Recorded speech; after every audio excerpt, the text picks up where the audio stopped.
Am I doing the podcast on my own? No, I'm going to talk. From there? Yeah. Alright, well. Good evening, I'll ladies go and on gentlemen. camera. Welcome to the Back Yourself Podcast. Round 18 just finished. And I refuse to show my face after our performance against the spread that round. It was truly abysmal. But It's been a month of just torture. I would say, like, Maybe 6 weeks. again, I hark back to round 9. I came on the podcast, did a victory lap.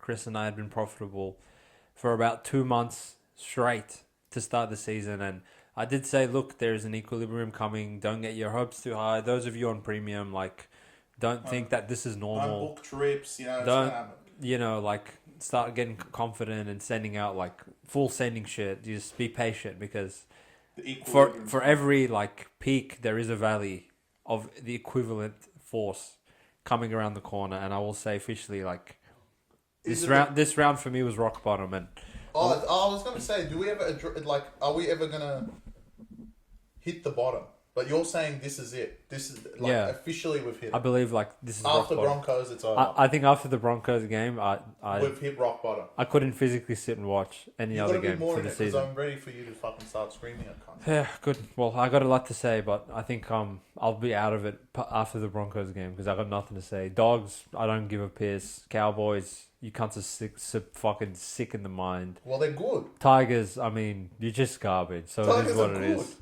Dragons, I said you cunts are garbage. I'll get to that. And Duress, like, both of you boys, I'm sorry that you had to witness that. And And Knights. Raiders, Knights were the best one. the only team That put a smile on my face. The only team that would lose to Knights in that situation is Raiders, which is scary to think. And I want to say that in an alternate universe, we go probably 2-6 against the spread because we get closing line value on Tigers and Knights to win those two best bets. But honestly, outside of that, I believe we actually could have done an 0-4 and go 0-8 on best bets this round. Which, like, I think puts Chris and I in a position where we have to really sit and think, are we doing something wrong? I don't know if I'm just, like, some hard-headed prick, but when I look back, like, I was not going to take Souths because the 15 weeks in a row I took Souths, everyone said, why do you take Souths? And to be honest, Para are absolutely awful. Yeah. And Souths, like, didn't even run away with it against those pricks. I'm not taking Titans, no matter, like... Why are we already getting to the review tomorrow? I'm just doing, like, a quick recap of, like, our performance, right? So, obviously, we got to face the music. I'm not taking Titans in any situation. No, we're not doing the review. I'm talking about... No, but I'm just thinking as he's in. Good. He can't play any worse than Nicho Hynes, so, I mean, that's fine. Broncos, the dagger in my eye socket that I could, like, barely even look in the camera, but I guess you just got to tip your hat off to Penrith because they're just that good. And then Dogs, probably the biggest scumbags in the planet Earth. For you pricks to finally fucking wait 20 rounds for us to take you. And it was actually a lose-lose for us because, one, you win outright, so we don't even have the joy of screaming at you on the podcast for losing. And two, you don't even cover the fucking spread of -3 or 5 or whatever it was that we gave out. Because, I mean, Warriors now you can't want to fire up, but to what ends? You lost anyway. Cowboys, probably the game I cared least about in terms of, like, the result hurting my soul because I will die for Manly at the end of the day. And it is funny that we can come on and scream at the Cowboys origin players, so that's always Again. In hindsight, like, were we on the wrong side of the dog spread? Maybe. Were we on the wrong side of Tigers? No, because we won on early line value. Were we on the wrong side of Cowboys? I don't think we were. Because it went out to 3 for no reason. Because it went out to Even 3 though I for was no on reason, and, you know, I think the Neem knock on into the sub 100 meter try was like obviously, 12-point that's swing there, but. yeah. On Sunday, like, Dragons, I'm going to let the Dragon Ambassador talk to you guys about that one, and Knights obviously get us a result, which, honestly, if it wasn't for Kalen being named on Tuesday, I probably would have taken Raiders for no reason. So They would have lost anyway. Yeah.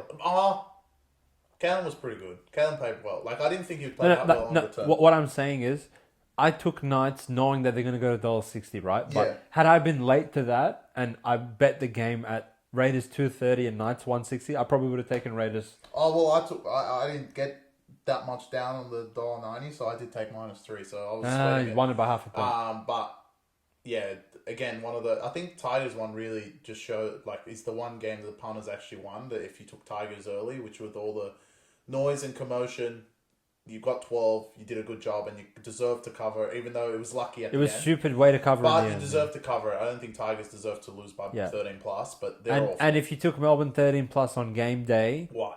you had every chance to lay 8 or 10 with them throughout the entire week. So, like, that's just... Stupidity. You could have... But everyone was scared. Like, that's because you didn't know who was going to play. I know, but even on game day, if you shopped around, you could have got 10. Oh, we'll get to... I think, like, we're 5 minutes into the podcast, but we have a few things to scream at. One of them being some of these reporters. I mean, wow. Yeah, like... Why? I don't get why there was such conflicting reports on Kalen playing or not playing. One, Knights named him at fullback, not in the reserves. Some, like, degenerate came out and said Kalen's not playing. And I watched the market shift back to pick him off that. And then Brent Reed, I feel like, came out and said Knights literally called him and said he's playing. So, again, back to fucking $1.60 that way. It's just pointless fluctuations. It's hard enough trying to handicap this piece of shit of a sport where the results are so unpredictable. Now I have to deal with you pricks fucking giving out false information. It's just garbage. It's garbage. So, I mean, like... We'll start with the game that didn't have conflicting information. The Eels hosted the South Sydney Rabbitohs. All right. Eels... You are the Eels ambassador, so I feel it's appropriate. How many ambassadors of how many teams can I be? 2. No, Eels and Dragons. Okay. And Tigers. 3. Yeah. Well, we're joint ambassadors for them. Eels... I mean, just awful. I think Mitch Moses, especially at the end, really showed his frustration by getting that sin bin, like, with 2 minutes left or 1 minute left, whatever it was. This guy's honestly been playing out of his mind this season. Better than, you could say, most of the seasons he's played. Ever. He's the best. And he's been, the best halfback in the comp, because Cleary hasn't been around. He's been the best halfback in the comp. Jerome Hughes. Wow. But he's been definitely up there. Top 2. And some of the tries conceded, the commitment, the effort from the Parramatta forwards are definitely big question marks. They're having a horrible season, and I get it, but I think a lot of it was they don't know what their future held. And now we have the news what their future held, which really will frustrate me if we don't take them this week and they actually do G up, because I will not be surprised if they do, knowing that the future is Jason Riles. It's not fucking Josh Hanoye or Demetrio or some dick. I know Jason Riles is untested, but it was probably the best they could get right now. So, to be honest, they actually did a plus there. He's coached Lomax, so that's also a plus. And Lomax was also, everyone was saying he's going to backflip on his deal. He's going to go para. I mean, to be honest, it's a Premiership team off fucking Dragons who definitely are in the midst of coming last next year with what they have. Awful. We'll get to them. But South continue on their way. And then, look, what I struggle to understand is these players playing through injury on the field. If you know they're injured, get them the fuck off.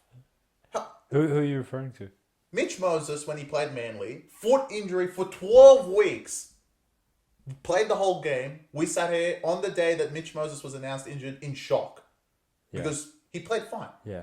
Wasn't limping after the game or anything. Latrell Mitchell did not have one hint of injury the entire game. Sent for scans, out for a month. Some are saying out for the rest of the season. Liz Frank, yeah. And, is Hornsby asleep? Are these coaches asleep? Are these players just saying, I'm going to play, then afterwards I'll deal with it? Yeah, I think that's is it that? Because, honestly, these players are injured. After the game, we find out they're injured. Like, what happened to Talangi? Tell me what. Did he even play? Yeah, I don't know. And now he's injured. What? Makes no sense. I mean, regardless, South won this game. They deserve to win this game. They look better through the forwards. They are backing up. They played well. But, in my opinion, their season's fucked if Latrell doesn't come back. Yeah, I agree with you. And, I don't know what happened to his foot. Obviously, he's out for Origin. He's out for at least a month, which take him to round 22, 23 if he comes back. So I think the report was that they've diagnosed him with the Liz Frank. They're going to try and rehab him for about 3 to 4 weeks. If he's able to manages the pain, he'll play. If it requires surgery, then he's fucked for the season. Yeah, well, but also, a lot of that is contingent if South have finals hope. They're not going to risk it regardless. So, again, we won't get to the review. That will be tomorrow. But, like... Looking ahead, the preview for the next game is it almost becomes a must-win for South, which puts us in a scary position because, you know, it's a must-win for Dolphins and a must-win for South on both sides. Because if South start losing games without Latrell, obviously this game they wouldn't have had him anyway, but... Now it's even more, even bigger demand that you win this game because he's just not going to come back if your season's fucked, right? And it could be in the next couple of weeks. If you lose a few of these games, you're gone. And yeah, well, you won this one, and I feel like it's one of those games you won but lost the war. The fact Latrell Mitchell's out for a month, if not more, is decimated your season and your run home. And Parramatta, you guys were already fucked anyway, so who cares? Really, there might be more upside. You could argue there's no upside for either team. Like, whoever won this game was always going to be in the pits, and they're both fucking gone anyway, because I can't see South doing anything without Latrell. If this week they already lose without Latrell and Murray, which they wouldn't have had anyway, then good luck to the weeks to come, because Dolphins are really nothing without half their players. So, okay, I'm definitely not positive on South, and look, they went on this run, but is the run over now? Like... Maybe the bubbles burst. Maybe the bubbles burst because they're like, oh, well, Latrell's injured. Jai Arrow, who gives a fuck, but he's out. We don't have Murray this week.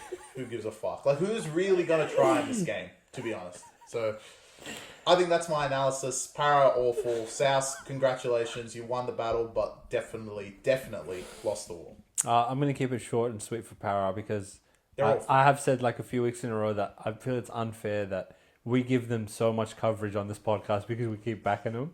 And I said this is the final straw with these pricks. But until next week. This will tell us like all we need to know about where their heads are at. But obviously until next week. But we'll get to them. But I think actually watching the game unfold in that first half, I thought, okay, Para are genuinely like one of the worst teams in the comp by far. Agreed.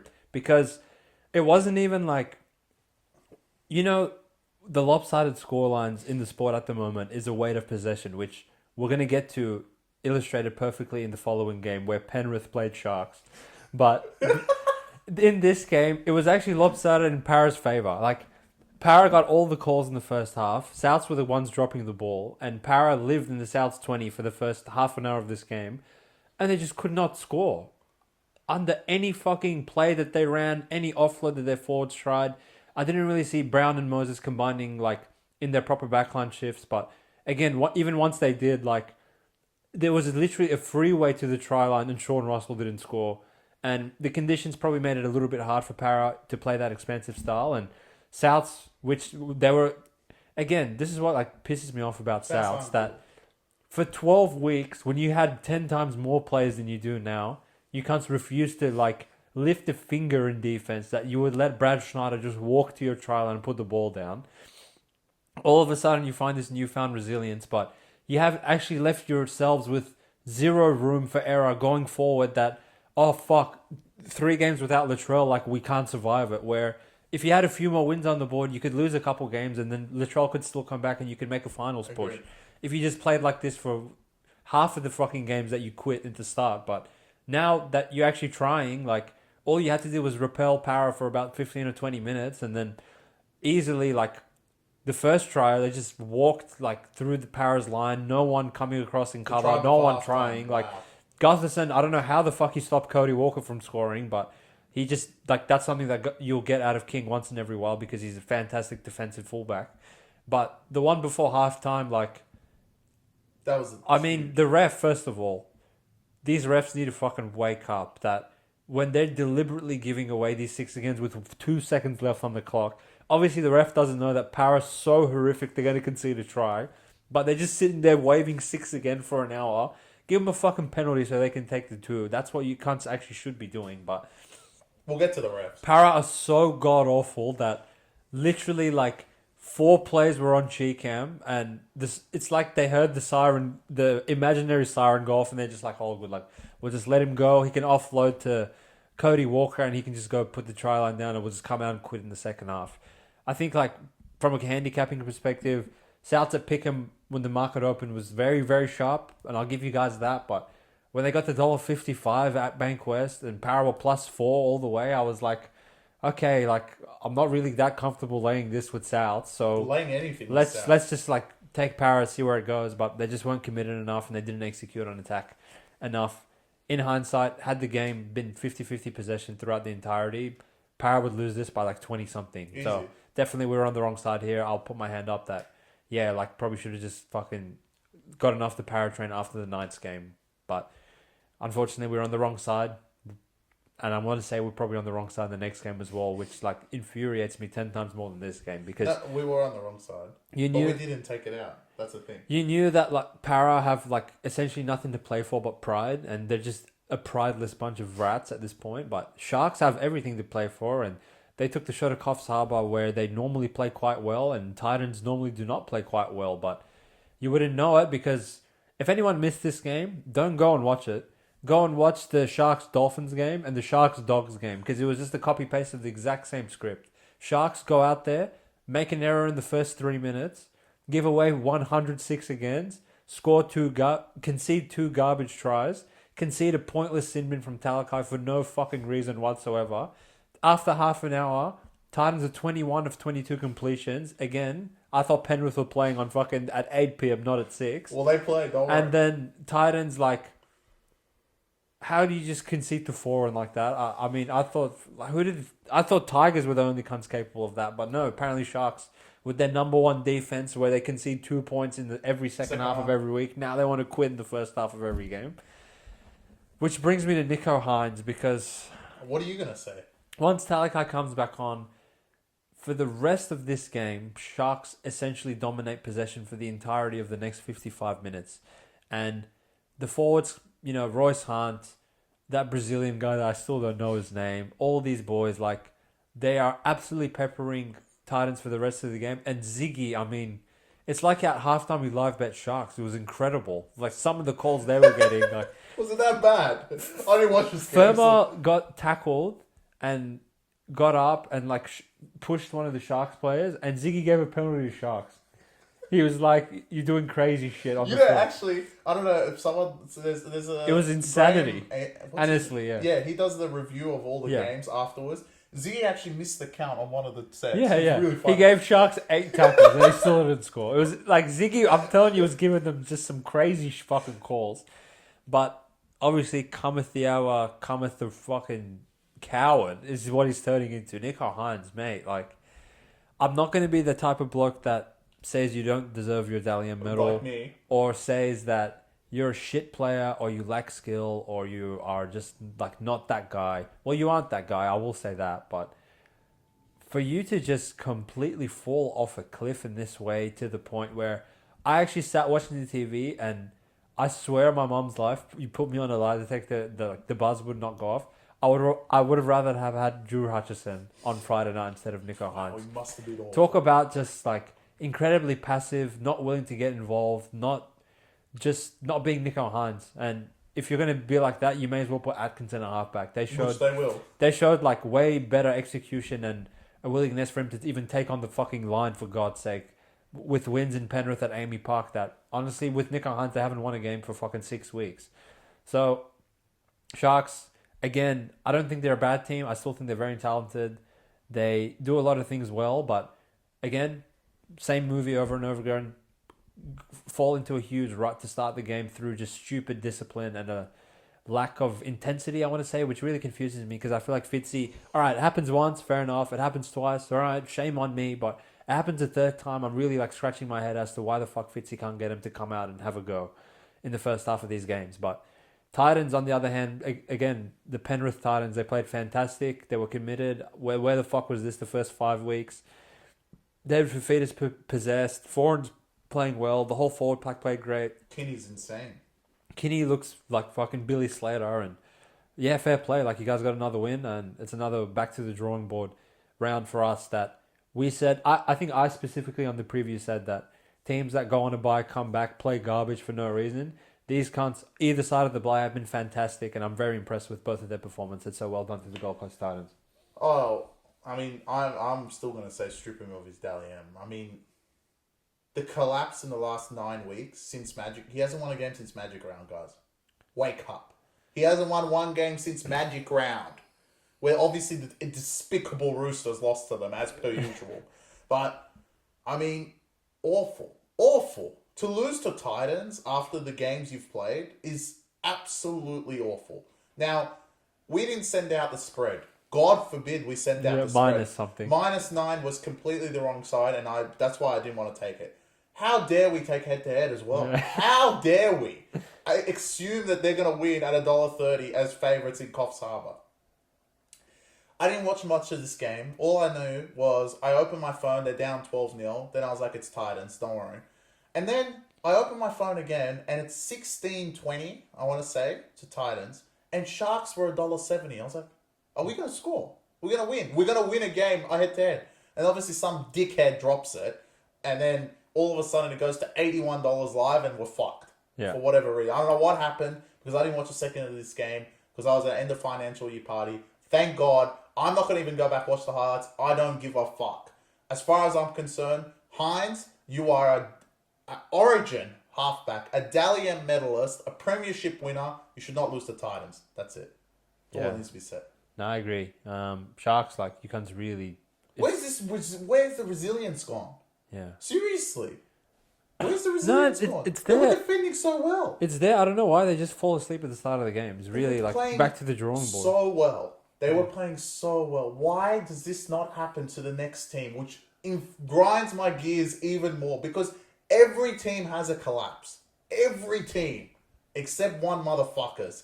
And look, shout out to them because they're awesome. I'm going to go on to the Penrith Broncos game. The game of the round, I heard, again, didn't watch. I watched more of this than the other one. Lived up to expectations. It was an absolute blockbuster. And the Penrith Panthers do what they do. Win a game. Beat the spread. Of course they do. Not that they do it against Dragons or Cowboys. They'll do it against the team that matters, which at least they do that. Yeah, fair play. But Brisbane, look, they played anyone else, they would have won. And Jock going down didn't help, but Jock's awful. Didn't hurt either. They played well. They're really just Penrith are just Penrith at the moment. And as good as one team is, especially the team that played at 5:30 on the Saturday, I can't see anyone else winning this premiership right now. Yes, and they're so good, yeah. It's actually despicable to think that we called this like back in like round... When they beat Sharks, round 11? Yeah. Round 12. No, I You said it from the start, Yeah, but when no, I it's- saw Sharks resurge, I was like, Yeah. you know what, they're actually good. I know better, mate. But These cunts are so annoying. Once I got to round 12, I said, what's the point of watching this sport if these motherfuckers are just going to go and win everything? And literally, they've won at Sharks, they've won at Roosters, and they've won at Brisbane. The only game... All without Cleary. All without Cleary, which is mental. Sickening, yeah. Sickening to think. The only one they've lost is with Cleary against Melbourne, which would probably be their only competition right now. And it doesn't even count because we know Melbourne's forwards are awful. So, does it really matter? But I guess Melbourne kind of like the Maroons tactic, as far as I'm concerned, is that let's just get 30 points. Let's see if they can score 30. That's the way I think Melbourne will attack it, similar to how they won it with Cam Smith. But this is a completely different Melbourne team if you don't have Cameron Smith. But in terms of this game, watched bits and pieces. Obviously, the horseshit try to Toto that I know you're going to rant about because like everything just seems to fall perfect for them. But I'm honestly past it. It's Penrith, right? Everything falls well for them. It comes at the perfect time. It doesn't matter if Jack Cole puts an awful kick. They're gonna get it. Some dick's gonna pass it to another dick. The front row is gonna kick the ball, and obviously Toto's there, or obviously Turuva's there. So at this point, I'm past it. Actually, worst is obviously Edwards is there. But honestly, I'm past it. Brisbane, your must-win game comes 1 week later with 0 players, but you're gonna have to fucking beat Dragons, you shit cunts. But it shouldn't be too difficult because they were awful as well. So yeah, that's my analysis. Watch more of it. Look, Brisbane, after 5 weeks of losing, this was the one game that Brisbane actually played like Brisbane of old. I felt like I was back to 12 months ago when they were just absolutely lighting the competition on fire. And their discipline really fucked them over in the first half to give Penrith 27 tackles in the 20 in that first half. But unlike all these other games where they've just been conceding garbage, Their goal line did not crack at any point to these pricks for so long until obviously Toto scored that first try that, Dane Laurie goes off and Jack Cole's on the wing, and within 2 seconds they just, I know it was a good piece of play down the side, sure, but Brisbane, for them to concede that was okay. You're only down 4-0 after all the way to possession. And in 80 minutes, essentially, Brisbane had nothing. Not even coming close to scoring besides one piece of brilliance from Reece Walsh. And obviously he set Suncorp alight. They take the lead after going down 4-0 and you're thinking, all right, they're going to fire up. They're going to fucking fire up. If they can make this 12-4 in these garbage conditions and really start putting some pressure on Penrith and letting the scoreboard tick over and put Penrith in a position where they can't just play you set for set for set for set, I felt like that was probably the turning point where if Broncos had scored an S, I'd be confident that they'd win, let alone cover the 4.5. But it wasn't meant to be. I don't think they were prepared. And this is where they really, really miss Adam Reynolds more than probably any team misses any player in the comp, that they can go down the other end. And like Chris and I have been saying, the ref will give you a block of fucking possession. It's not even at a point where back in the day where you'd have to execute your kicking game to get, set after set of line dropout after line dropout, and then after 10 minutes you'd score. The ref's just going to fucking do this until you score. So all you have to do is not fuck that up. But that Kobe Hetherington knock on where Brisbane were literally scrambling for their lives. Penrith were scrambling for their lives. I just knew that these cunts are going to go down after not having the ball for an hour and score some garbage. Immediately after that knock on, you hear the Grant Atkins. I mean, you could just script it. Boo! Penalty Penrith. And then on the 50-meter line, Luai bombs it. Broncos, maybe they're just fucking getting over dropping it in the rain every other week. They watch Liam Martin soar out of nowhere. Who's next to him? It's not Luai. It's not fucking Cleary. It's not even Jack Cole. It's Lindsay Smith of all players that he will put a pinpoint grubber in after fucking Brisbane gave away 4-7 tackle sets in the first half because they can't kick. But this cunt's going to put it on a 50-cent coin for Toto to go score in the corner. It was a dagger in my eye socket. It really hurt. Penrith. Because from that point forward, it was over. Edwards missed again. So we're still covering. We're still covering, and I thought, all right, Broncos, one try for God's sake. And, they have a huge raid down that left-hand side with Cobbo and Mam blinking, and they really went down all the way to the 1 meter line. And I'll give Edwards credit. I don't know how the fuck he stopped Cobbo, but him and all of his boys were there to stop him right on the try line. Forced a bit of push and shove to give him a bit more time to catch their breath, and I think realistically that was the last chance Brisbane had of scoring and actually winning this game outright. Again, after they fucked that up, they concede possession for the next 10 or 15 minutes, and after backline shift of not cracking the Broncos line, they have to obviously concede some piss weak thing to fuck the spread over for us and the boys on Back Yourself Premium on plus 4.5, and they just ran out of gas, let Mitch Kenny walk to their try line, and you could feel the deflation in the stadium that I knew there's no way they're going to score in the next 10 minutes. Until 10 seconds to go, Edwards thinks he's a fucking gangster and he wants to win 13 plus. Gives it inside to Alamati, who I thought, all right, he's the only player that will give us a chance to cover. Yeah, he did. Carrigan smashes the shit out of him to see the ball go 10 meters forward. And man picks the ball up, bang, cut out left. Walsh is there, bang, cut out to Cobo. Give it to Corey Oates, and then fucking Fumbleino over here fumbles 8 meters all the way to the try line and gets killed by whoever the piss was on the right wing by that point. God knows. It was Alamoti. He dropped it, and then he was there to tackle. Probably. Oates to make sure we don't even backdoor cover. It was honestly the most excruciating 80 minutes of the season for me, and I've sat through a lot of garbage this season, let me tell you. And this was really hard to sit through, but again, once the emotion had set aside, I thought, you know what? Penrith are actually just really fucked up that they can just stick to what they do, and no team is capable of going with them when they want to pull them into that deep in the trenches of set for set grinding footy. It's actually crazy how effective they are at it. That especially in big games where that sort of play style comes to fruition a bit more. I really struggle to see any team going to blue bag. That's just out of the question. They may as well just skip straight to the prelim, but in a ANZ Grand Final day, like I'm struggling to see who can beat them. I think there's probably two that come to mind. One we're yet to review, and obviously one that we're just about to review. So after like my rant, oh no, God, I actually like evaporated that game out of my brain. Well, Dogs played Warriors and Dogs won.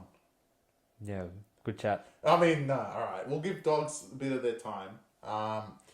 But yeah, Brisbane showed that they're definitely a top 8 team. They were as good as you could be. I believe there would have been any other team that night except Penrith. So that just shows how good Penrith are. Round of applause to them. Fair play. Onto the team that just can't lose at the moment. The Bulldogs won 15-14 against the New Zealand Warriors, who all of a sudden have found the resilience. And obviously for the premium guys, we had Sharks head-to-head, Dogs head-to-head, and the euphoria would have been there if we saw Matty Burton kick that one over with 1 minute left in Golden Point. But obviously that didn't happen because the motherfucking Sharks decided to lose. So we go on to this game. I want to say good job, Dogs. They've won again. Honestly, don't care. Like at this point, let them win 50 in a row. Go beat Penrith. You won, but go beat them. Sure. Warriors, your newfound resilience. I honestly think the glass has shattered into 20 pieces. It was a tough loss, you reckon? You guys are fucked. Your season's fucking over.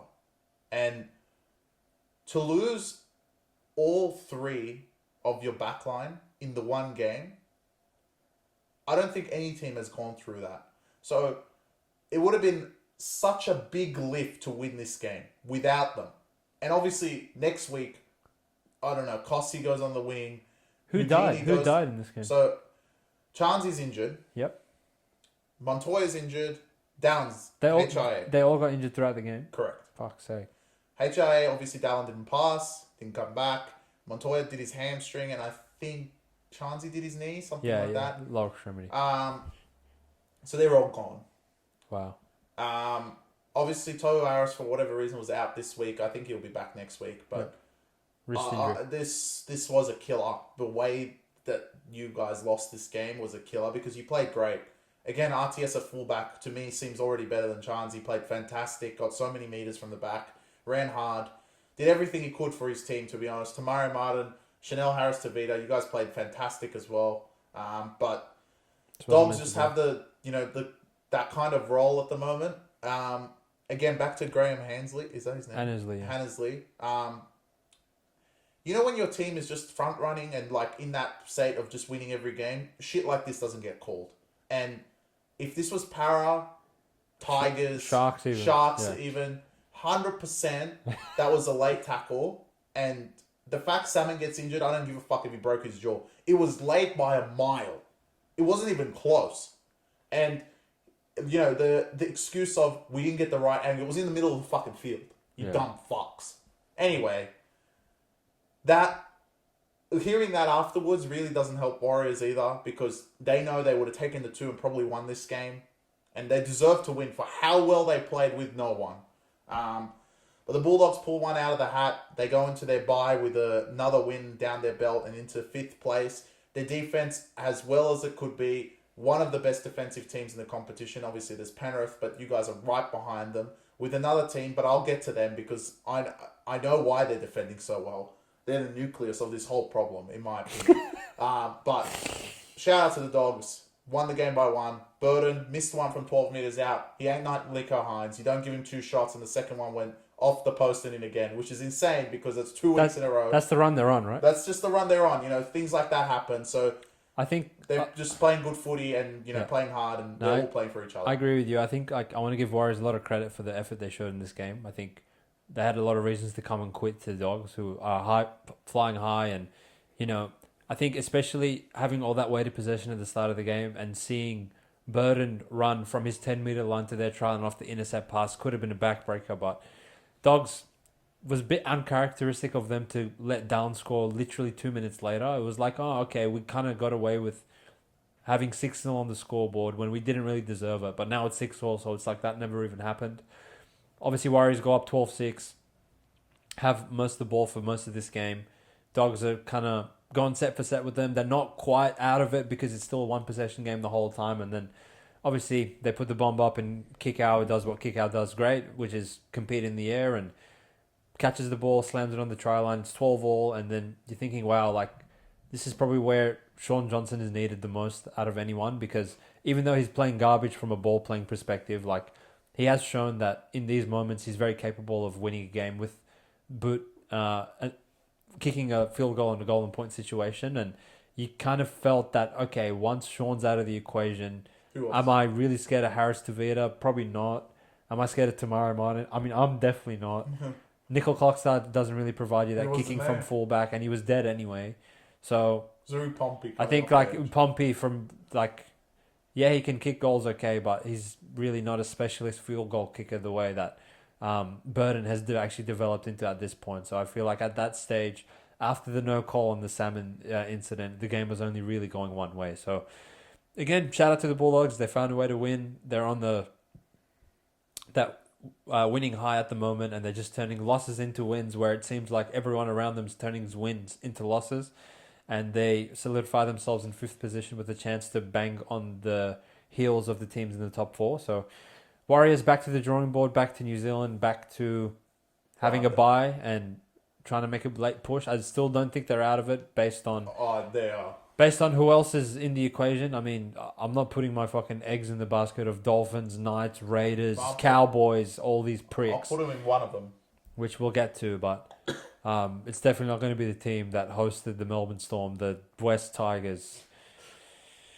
I kind of want to thank them for covering, but I just like I'm not even mad at them, to be honest, because Melbourne is so fucked up, even like regardless of who they run out there, that we can come on the preview and laugh at every single member of their backline and say they have no one, but it doesn't matter because, again, like I said in my preview, that Hughes is outright Dally M by far. He proved it again. And if you didn't catch the game and you just watch the highlights and you see Hughes' try assist to Warbrick, you can see why they score 40 points a game. Yeah, incredible. I mean, again, they didn't try. And this time it did hurt them a bit more. Losing Nelson very early. He's gone with a hamstring. Don't think he'll be back for a couple of weeks. They do get Munster, which I don't even know if they want to plug in at this point. They're playing that out of their mind. Again, Bellamy, I respect you as a coach and you're doing it all at the moment with the shit that you have out there, but Failongo has to be in this team. At some point, bro, he is the fool he made of that Heath Mason. Come on, Mason. Mason, you were out there for 10 minutes and Failongo just walked around you. Yeah. I mean, this is like the Hynes thing. He's not a center. Fucking tackle him. Unbelievable. Wow. But Tigers overall came out absolutely firing. I mean, they stopped the Pappy try with great scramble. What you see them from Leichhardt, this is what they do. And they went out at the other end, the Ferrari, as they call him. Charlie Stain scores in the corner. Then they concede for no reason because it's Tigers to Eli Katoa. And then soft as fuck. And then the softest try to Fanua Pole. Yeah. Scores, and I'm like, these guys are going to win. And I thought that with another team this week. But then just the Hughes show just turned up and it was all over as soon as Fatawape, which, if that was in the in-goal, wouldn't have been a penalty as per precedent of the Dallin one 4 weeks ago. But because it was in the field of play and this guy is literally looking at the ball, just walking backwards and walks straight into Warbrick, gets Sidbin on top of the fact, and then they get killed. I actually vividly remember Dallin's one against Knights where he actually tackled him and was holding him while he was in the air, and they're like, "Nah, it's not professional." But all of a sudden, Fata Ape just turns his back and looks at the fucking sky, and now it's professional. So he's not even a professional player. Yeah, and I feel like it was actually the worst form of punishment for Tigers. That I would actually rather they gave a penalty try, so then Tigers could keep a 13th player on the field, because you're going to concede anyway. It's Tigers. And 2 seconds later, they did concede because Grant Anderson apparently wants to be Dalian Center of the Year. He scores. 2 seconds later, Falongo scores. So you've conceded 12 in the period. And at 12-6, we're on plus 12.5. And we're thinking, oh, fuck, we're up 18.5 to 6 technically on the spread. Oh, no, sorry, we're up 24 to 6 on the spread. We're home. The only thing in question at this point, maybe Tigers will fuck around and win this game. and you blink 2 seconds later, there's a sin bin, couple more tries, and what did Melbourne get this to 30-12 in the blink of an eye? And then they kind of, at this point, they exchange tries for a few times once Fadaape comes back on, but the solo effort from Farlongo, like, he's just out here making, like, professional NRL players look like cones. It won't be in the highlights. Make sure you go back watch this game. The Farlongo try that was considered no try was one of the best I'd seen. Yeah, it was crazy. I mean, Welsh, why did you fucking touch it? You fucked it all. It was incredible. The fact he just picks up the ball, zips through everyone, and goes straight through. And then, obviously, he would have actually had a hat-trick with the Heath Mason try later. So, again, Bellamy, wake up. Put him in the team. I know I don't say it much, and I shouldn't be discrediting a guy that is 13-3. How are they 13-3? But honestly, this kid is out of his mind at the moment. And Pappy looks great as well. Pappy looks healthy. I mean, it's scary hours, and I think they're the only team in the comp that has a 20% chance against Penrith, simply because we know Penrith are going to have blocks of the way this sport goes. I hope, like, this is a hypothetical. Obviously, in the grand final, we're going to put it away because they're fucking pussies. But in the regular season, you get to the 10, they start doing this until you score, right?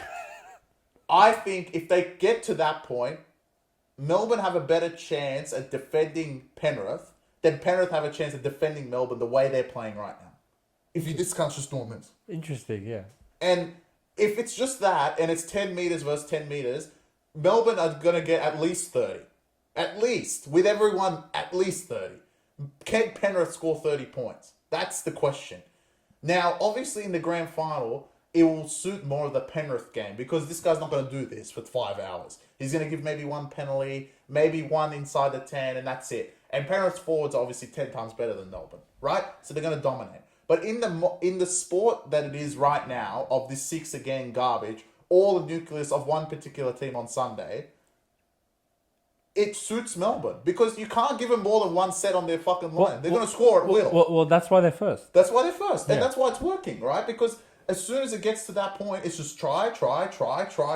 And you would be like, they don't even have Munster. They don't have Harry Grant. Yeah. But it's the Melbourne way. You can't give them this many sets on their line. And again, I'm going to curse them, but who gives a fuck? Because I curse anyone. They're the best offense in the competition now. Now they're going to go fucking score 6. Yeah. It's incredible. And look, they're the best offense in the competition. And honestly, right now, well, now that Collar's out, maybe not. I was going to let another team be the best offense in the competition, but they're not. Well, it could be the team that we... No, but it's not. But Penrith have they don't anymore. But Penrith have 20% chance of losing it, at least to Melbourne. I think they're the only competition at the moment. There's one other team, but fuck those cunts because they lost to them without Cleary. So fucking Roosters. Do you think Tigers are competition for power to come last? Oh, yeah. I mean... I feel like they're a bit short on truth. We'll save it for the preview. Noticeably. We'll save it for the preview, but if Para show like 10... Para's not trying. They've quit on the year. Tigers are trying. That's the issue, right? That's the issue. On the one hand, you give them credit for not having quit, but on the other hand, They're how can you awful. not quit and be this bad? Is Exactly. like what I'm curious about. Will Para just quit on the year now that they know Riles is watching? That's the question. Before they were who's watching? Hanoi, I don't give a fuck about him. Demetrio, he doesn't even watch the games. Now I know it's Riles coming in. He's not gonna, as much as he's a rookie coach, he's not gonna fucking have bullshit, right? Like he's not gonna deal with the bullshit that their forwards are fucking putting up, especially defensively, right? So he's gonna be like, what the fuck are these cunts doing? I'm not selecting this cunt next year. And now next year's in the minds of Parramatta. So does that play a factor? I don't know. But Tigers are still trying. So if Parramatta play the way that they're playing, yeah, they'll come last because they're not fucking, they're quitting in real time. But will they quit after this news? We don't know. Speaking of a team that should fucking quit their career and end their franchise the next game, which I know was your under duress, so I apologise. But I mean, I lost my upset alert too. Yeah, we'll call it even. The Cowboys hosted the Manly Sea Eagles. Manly with Turbo back. Probably everyone was like, why are they +3? They deserve to be +3. They actually deserve to be +6. They were awful. They were absolutely awful, and I expect it. But it's Cowboys. I mean, all that said, it's Cowboys. And that Neem try, I mean, The Neem knock on. The Neem knock on. I mean, look. I get it that they have fast players. Where the fuck are your fast players? Where are they? Yeah, they're not the track Are they? team Are that they Manly not? Like they're quick, but these guys are insane. And actually, I might clip it right here. It depends if this makes a reel or not. There's a clip. If you watch when Neem drops it, Drinkwater tries for like 5 meters. Yeah. Watches Neem or whoever was there miss the tackle, then just give up. Yeah.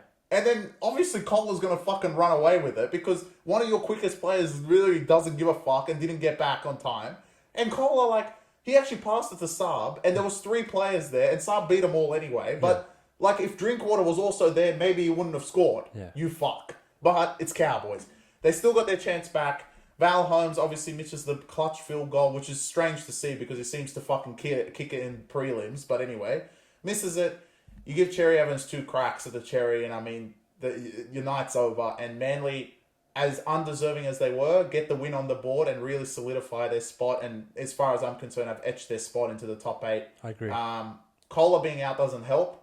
But fortunately, they get to have Olakau'atu this week because Maguire dropped him for no reason. So it does help. And obviously having Turbo back as well. So Manly are definitely on the up. Cowboys, we've said it from round 3 or 4. You can't suck ass. So look, if you make the 8, don't make the 8. Who cares? I mean, you still suck. So that's all that needs to be said.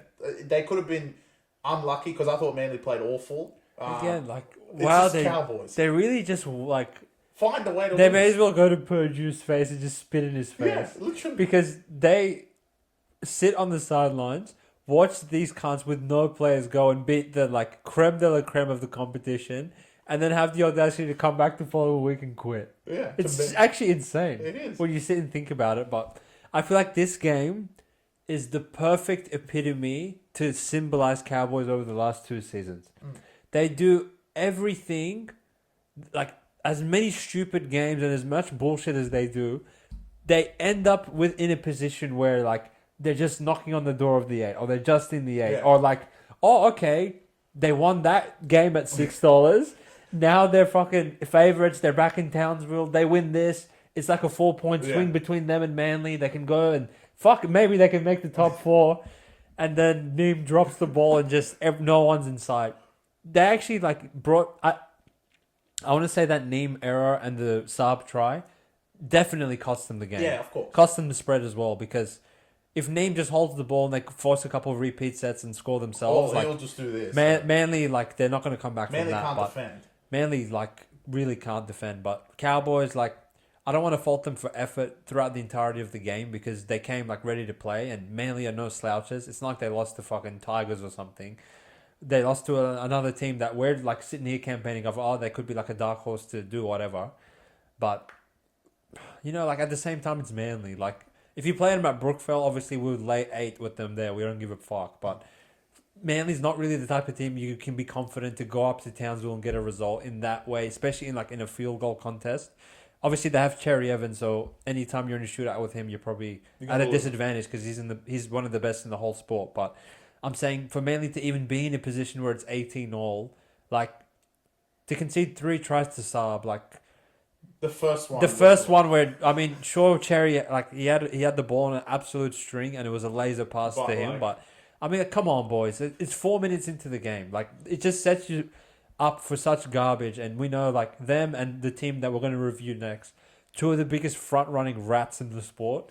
And you didn't give yourself a chance to front-run because, again, you were just playing catch-up footy the whole game because, A, no one fucking decided to tackle Cherry Evans for 5 hours in the 4th minute of the game. B, Neem drops the ball and Drinkwater. He seems to have lots of fucking energy when they're on the 10-meter line and he's tuning into the back line, throwing cutouts to Feld and short balls to Holmes and setting up tries and doing try July in fucking May, April and March. But all of a sudden he has to close 5 meters to tackle Kohler. He doesn't want to do it. And well, Purdue might be back next week. Well, Purdue should be back and all 6 Origin players can be dropped and they can go win it 12 goals again. They don't have Talangi anymore. Obviously, he got injured by a mysterious injury. Yeah, now he's injured because he wants to back down to New South Wales. But again, Manly, I think fantastic win for you guys. Huge win. 4-point swing between you and Cowboys. And from this point forward, Chris has already. Who'd you curse a minute ago? Melbourne. I'm going to curse Manly and Yeah. say, all right, like you guys should make the 8 now. Yeah. And there should be no like bumps along the road of stupidity that you would go and lose the Knights next week. I've seen everything. You got away with one, and Yes. to be honest, your forwards are awful. Yeah. But you do have players returning. When Paseka and Lockie Croak come back, it's much. It will better help for you me. guys a It'll lot. help And to have access to Olakau'atu throughout Origin Game 3, where Mans again dropped him for no reason, like that, and Turbo back. How did you think he played at centre? I think he was just getting used to it. I don't think he was great, but I am still fearful of what they are going to do when Turbo plays centre. Similar to one particular player at 40 doing it. I think it will be scary hours, especially playing them at Brookvale. But I'll discuss more of that play when we get to the last game of the round. But yeah, it seems like warming up. He might have to actually play fullback this week because Cole's now out for 3 to 4 weeks. But it's not the end of the world for Manly. No, fuck that. We've got Lehigh. They do have... Yeah, they could play Lehigh. I think they might play Lehigh just because Turbo can get better at centre. Can I be honest with you? I hate Turbo at centre. Yeah, I don't like him at centre, but I think with a new generation of the sport has been created, and I want to get to it. I want to ask you another question. Do you feel like Manly can win a comp with Turbo at fullback? They can. Can Manly win a comp with Turbo at centre? Yeah, they can. I don't think they can. I think they can make an offense work very well with him at centre, and it's actually been great at nights, especially this week. I'm not saying, which worked really well. I'm not saying they can't, but that same offense that's great with Turbo at centre, in my opinion, is always better with him at fullback. What's the argument for him outside of health reasons or whatever they've said that makes Manly a better team with him at centre? Creating the extra man, which no one seems to fucking do in this sport, and creating the extra man or deception with the strike players they have on one edge is very scary. And, you know, we said this in the preview, but I can imagine in the future going right, Jake Trbojevic to Cherry Evans, you have Kohler out the back, you have Olakau'atu short, and then you have Turbo going through the line. I mean, in my mind, you could do it on a map and be like, how the fuck is someone going to defend that? Like, if you give Olakau'atu one-on-one, you're fucked. Yeah. If you let Kohler go around the back, you're fucked. Yeah. And if you let Turbo go through the middle, he's strong enough to actually beat the cunt there and give an offload and probably score. So you're essentially just copy-pasting the play that Gagai scored off and imagining the players that they have. Yeah, they have like crazy and then, like, you don't even have Dix on the right. You have Garrick on the right of him, and then you have fucking Saab on the wing who can score from anywhere. So if you think of it that way, in my opinion, if they execute it right, he's actually more fucked at centre. Because scrap the left side, Brooks sucks anyway, don't worry about him. Go right with the players that they have and the game plan that Seaball can put together. Imagine the play you just drew up, but it's Kohler on the inside and Turbo sweeping around. But Kohler, I don't know if that raw speed that Turbo had in the past is there. Kohler is honestly quicker than him right now. No, Kohler is quicker than him. Kohler, wow, bro. When he broke that line, I was like, holy shit. He's lightning. And the way he can get around the back, and Turbo's a bigger body, and hitting the line with Turbo's, he's still quick, but he's not Kohler. Kohler around the back. Yes, Kohler's ball playing isn't Turbo. That's what I'm saying. But Turbo could hit Saab. Yeah. Where, if the last guy comes in on Garrick, it's game, set, match. But I think a lot of attention will go through the middle, so it's going to be one-on-one on the outside. You can't give him one-on-one on the outside. And the beautiful thing for Manly is they have assimilated all the talent on the pitch, and now it's up to Seabold, the professor himself of offense, to figure out what the best way to deploy it is. Yeah, of course. It's a good problem to have, it's not that you're playing Turbo at centre and you have some bum at fullback, because Kohler's shown that he's actually really talented. If Lehigh was playing there, obviously not. Of course. But Kohler has, and especially the back end of last year, we always go to when they beat the shit out of all the shit cunts. He was fantastic. Exactly.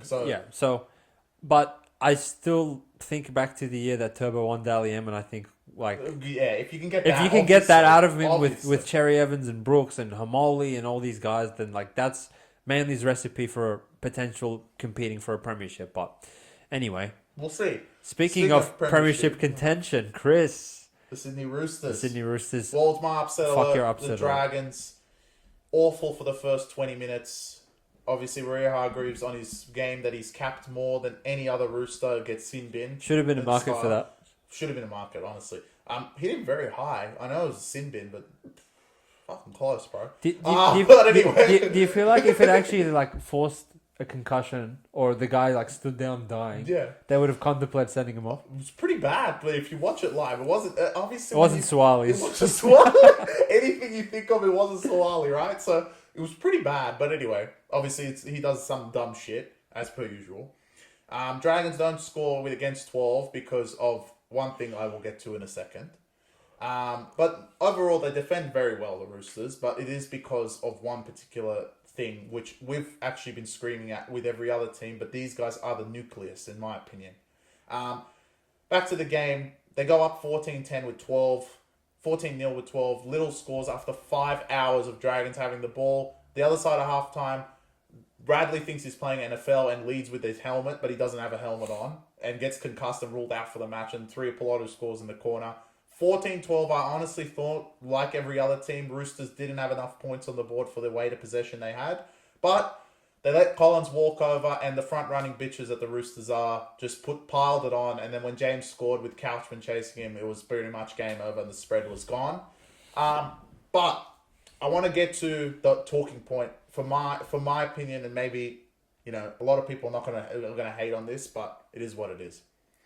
The Sydney Roosters have been maybe the best team outside of Penrith and Dogs in the 10-metre line defensively.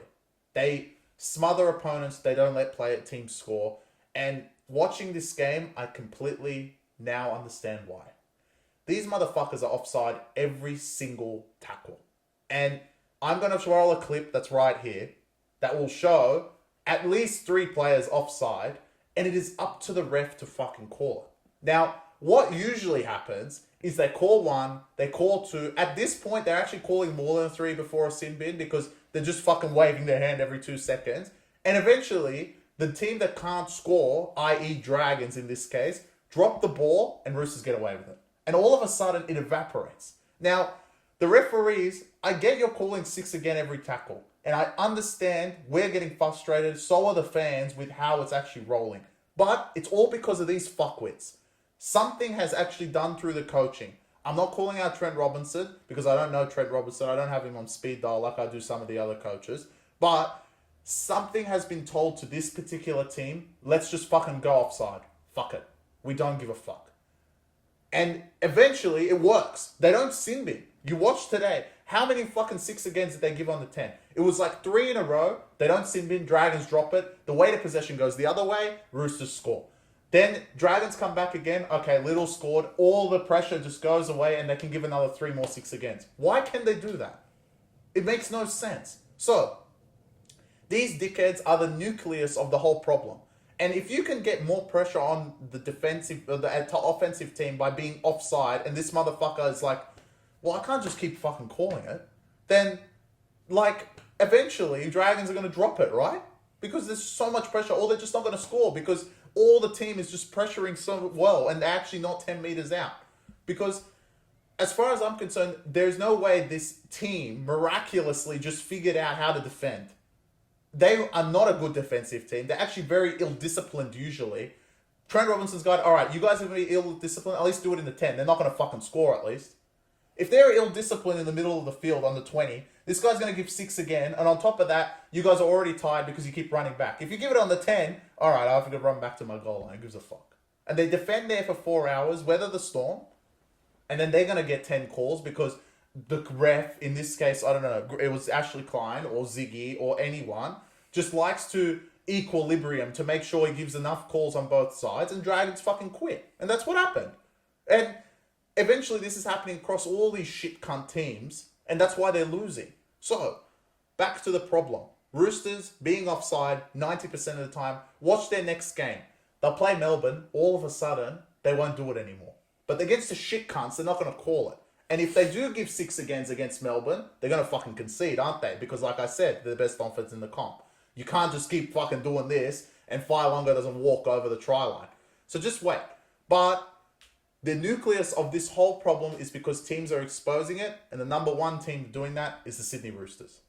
Yep, interesting. I think like whether I or whoever's watching agrees or disagrees with you, Chris, is a very interesting take, and I think it shows that you watched this game with a very close eye to attention to detail of what the fuck was actually going on. But I think like I leave this game just Dragons are awful, but thinking like Dragons again. Shout out to the Zerfos brothers. Your team's awful, and it's actually a blessing that they've been put themselves in a position where they've given you 8 wins and 8 losses. Because I say it every single week, they're not an 8-8, 9-9, 10-10 team. They should be like probably closer to 13th and 14th than top 8. Because as much as Flanagan makes wine out of water, and as much as he's coaching his tail off, the players are just not up to NRL standard. And I mean, that Lindsay Collins try was like, I thought it was going to be pathetic try conceded of the round, and then Raiders played. But I mean, wow, 3 Dragons players there, and just no like stopping him at all was really bad. Like I think what was the point of getting it to 14-12? But to me, like Dragons are just not where they need to be, and I think that's more of a recruitment thing than anything else. But for Roosters, now officially the number 1 team by margin in terms of scoring points per game. And you think that they actually played this game without Suwali and Manu, who are probably 2 of the premier centers in the league. And they ran out with a 37-year-old Michael Jennings, and I don't even know who the fuck played right center. Who was it? Tupanua, the center of the year. Like, he scored as well for you. It's quite interesting to think that probably in the last 5... Well, actually, funnily enough, like you said, that Hynes hasn't won a game since Magic Round. I don't think Roosters have tasted defeat since Magic Round, since losing to the Sharks. So, no, Cowboys. Did you forget? That doesn't even count. Why? But because you can't beat Cowboys with Purdue. But Roosters, look, they're a team that is generally not this consistent in terms of putting in consistently good performances. So, obviously, they're doing something right. Normally, they actually can't score either, which, again, is confusing. And, I mean, I think back to 12 rounds ago when you said Sam Walker's the answer for these cunts, and no one gave a shit about what you had to say. And no one gave a piss about him in the point spread. But you see that grubber that he does close to the try line to set up both of his back rowers on a silver platter, a try for this game. And just the dominating fashion that the Roosters forward pack is playing with at the moment in terms of their ability to make meters and to play physically dominant throughout the middle of the field and restrict you from making meters. They've always been capable of that. Now they're just doing it a bit more consistently and being a bit less retarded in terms of errors, compounding into penalties, compounding into blocks of possession where they don't get a chance to put their offense on display. So I feel like Roosters have elevated themselves to a point where they are probably right behind, if not equal with Melbourne, in terms of putting a fight up against Penrith in the finals. I think preseason we said they have the talent to do it. Preseason we said they probably have the coaching and the experience and the cachet as a club to do it. Didn't really come to fruition, especially when they lost to Penrith. Wow, that pissed me off. But 10 rounds in, were not where they needed to be. They were 6-4. They were kind of humming along, not playing great. But fast forward another 6-7 weeks, and they look like they can beat anyone on their day. So I'll be keeping a very close eye on these pricks. Yeah, going they look forward. good. But the Cowboys lost, the Sharks lost, But you can't win them all. and I guess, the Dogs lost. I mean, wow, some of those losses. And look, it's to be honest, it goes back to what I said. Like the points they conceded against Sharks in this day and age would never happen the way they're playing. Yeah. Because the jump off the line means so much in the 10. They already know they're going to fucking call it anyway. So, like, I think it goes back to the point of we know that they're going to call it, so why don't we just jump earlier? Because they're going to call it anyway. Like, if we're 7 meters out instead of 9 meters out, it helps us a load defensively. And really, it's the same result because these motherfuckers just call anything. So, like, maybe that's the mindset of the Roosters, but in this game, I watched it with a close eye. I'm like, why are they defending so well? They're shit. At the end of the day, usually they're shit defensively. And they just do dumb shit. But all of a sudden, they've been defending so well since, like, the Sharks game, really. Why is that? Makes no sense. And I was like, why are they so quick off the line? Why is fucking Lomax, when he gets the ball, there's 20 players around him? Like, are they that committed? No, they can't be. They have to be, like, a little bit ahead, and that's what I think is happening. You'll see the clip in the reel at least of like how quick they're coming off the line, and at the end of the day, it's just one of these which for free, a gimme at this point. We'll get to the last game, which was the battle of your allegiance. The battle of my allegiance, where the Raiders hosted the Knights. I want to say, and I want to announce to the world that I've come full circle. I love Knights. When Mitchell Pearce first signed for the Newcastle Knights, I officially had changed from 10 years of service for the West Tigers. And I went and bought the Knights polo, and I succumbed and I gave myself to this club. And then when they 10-peated last year, I said, fuck these, can't stop covering. And now, like, it was really up in the air of who would win me over. And I would say Manly came really, really close. But they did drop Lehigh, so I think that, like, ruled them out of contention. Well, but on Raiders, there still? This was the thriller in Manila of who I'm going to end up siding with. And I want to say it's actually Raiders. Yeah, I was going to say, I knew it was going to be Raiders. Because my boy Savage gave the Back Yourself Premium cut to win by dropping the ball. Savage is awful. I mean, Knights gave the Raiders every opportunity to score. What the highlights didn't do justice is how Sasangi didn't score 1 meter out from the try. We have to go back and watch that. Knights were awful. Awful. I mean, to let Papali'i score... Again, 5 minutes into the game, so you can't blame that you're tired. Exactly. Just quit for no reason. And then, like, Gagai... Oh my god! Hopoate, one of the worst defensive players I've seen in a while. The softest... He's standing right in front of him, and he looks at Gagai and goes, okay, I'm going to let you through and score. Gagai's that was like, really bad. Gagai, no, you know what he said to him? He's like, you want an orange jersey? I'll give it to you. All good. Go. And then he scored, and then... This Knights, I want to say, scored again. Great play. That was great play. Great tip on by Bradman Best. Got him in the Origin team as well. You know what pisses me off?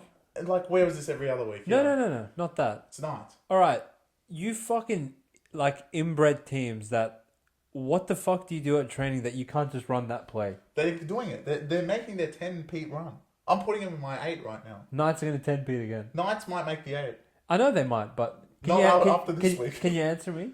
Mate, I don't know. Why do they, They're like... shit. The teams suck. What do they do at training? It's Adam O'Brien. He's a professor. Well, you can't be as smart as him, I suppose, but... So, Marju scores. They go up 10-6. Obviously, misses one. And then the dagger for Raiders, which wasn't a dagger because they could have easily won. The play which we described how deadly it would be with Manly was run, and Gagai literally walked into the try line. It was actually one of those ones where you think like, then they're going to check this. There must have been like some player taken out. No, it was just great deception. Obviously, the threat of Kalen tuning into the back line, who did come back after about 12 weeks out, played fantastic at fullback again, looked like he hadn't missed a beat. Anytime you have a position where you have him tuning into the back line, the defense is generally going to be a bit more susceptible to that.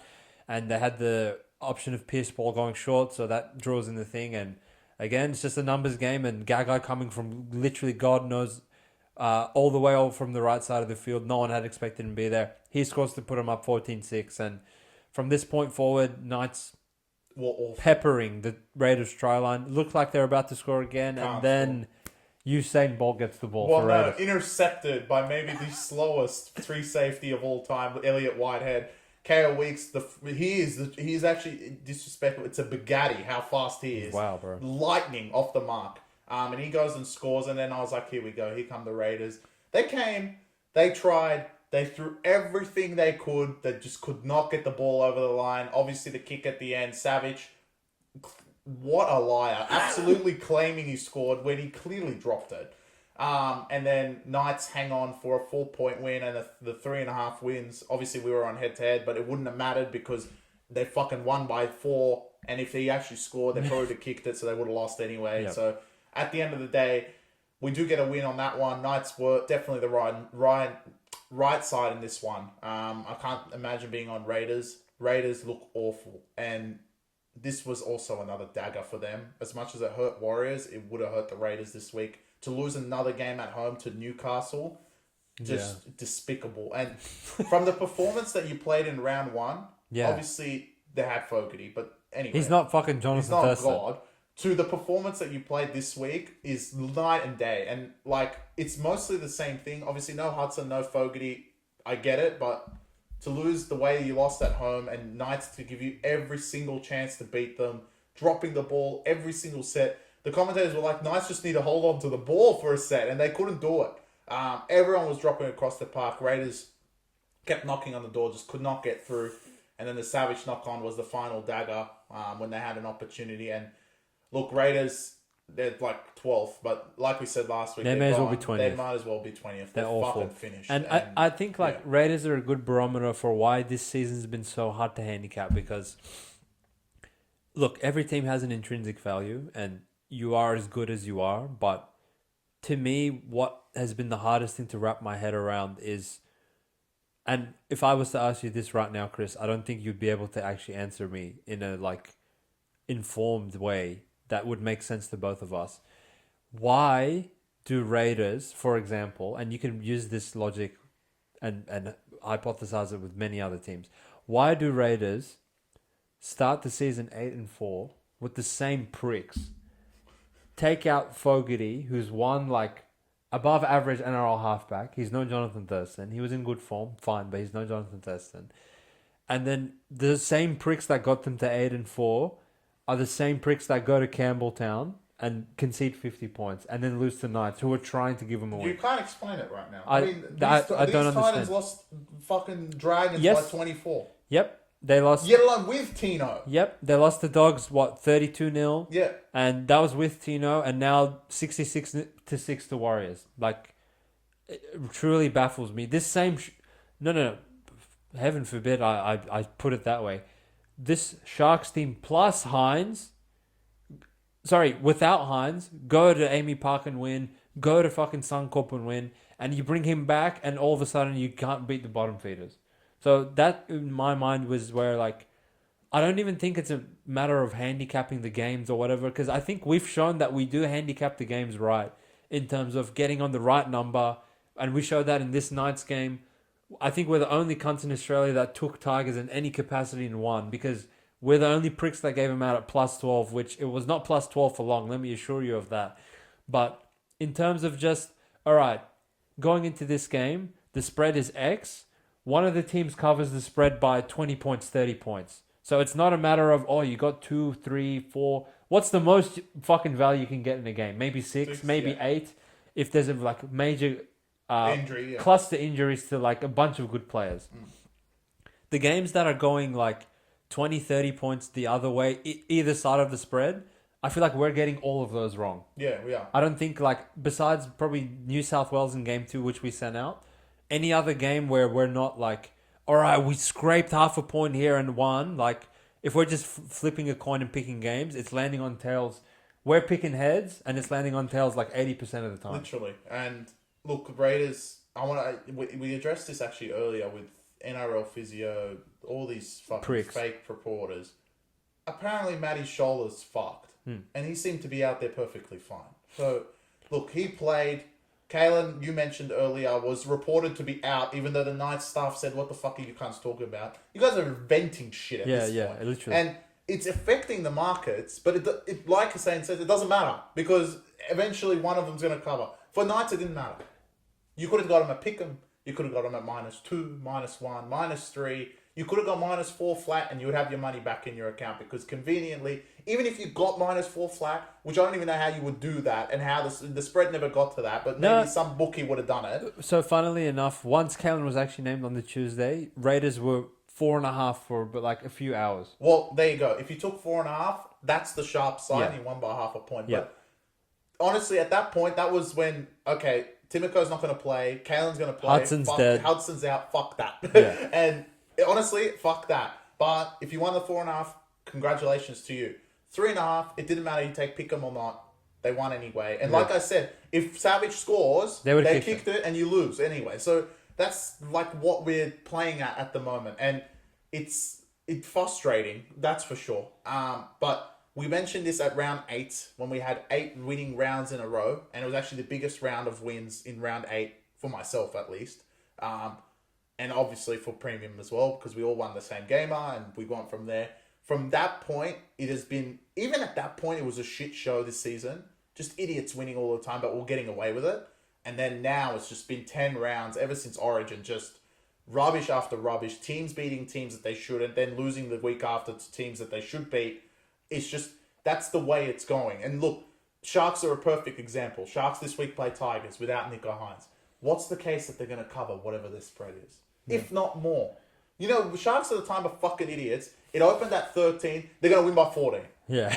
Without Hynes. Yeah. And that's the way the sport's going. Because everyone that took 13 on Tigers is probably fucking cheering. We all know... It's going to close at fucking 5. It's going to close at 5 or 6 because we know Papali'i probably come back. Toto's going to come back.